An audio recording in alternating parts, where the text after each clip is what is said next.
บุญขั้นใดสู่จอมผู้สีย่างเจ้าย่างผ่านพาไปในชีวิตเพื่อดวงจิตจะได้ซื่นมืนตา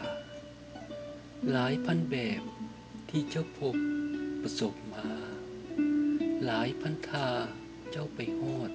จอดไปถึงอยู่ใสถึงจังใดใจดวงนี้ยังคงมีบ้านเขาก่อนซ่อนอุราหลายปีล้ำเสาะแสวงค้นประตูหาบอนวิญญาจะยิ้มได้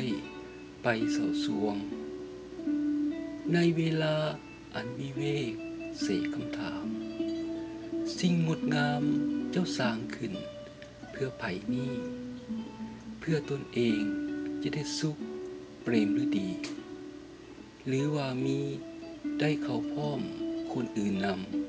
ำอีกอย่างหนึ่งเมื่อเจ้าปีนภูเขานั้นเพียงเพื่อยินสื่อตนสนันก้องโลกาแล้วบ่ดลก็บ่มีหยังเหลือมาภูเขาสง่ายังคงตั้งมันเหมือนเดิมในวันหนึ่งจอมผู้สีสูงหลับฟ้าคงหลับลากับกายเป็นห้องผู้น้อยดุจดังเดียวกันกับว่าเจ้าและข่อยคงมิดม้อยปล่อยเหลือไว้ในทรงจำและหากเมื่อเวลานั้นได้มาถึงลูกหลานเฮาจะลำพึงคิดอย่างใดเขาจะยิ้มจะแย้มหัวซื่นหรือไทยพวกเฮาได้ป้าเหลือไว้สิ่งดีงาม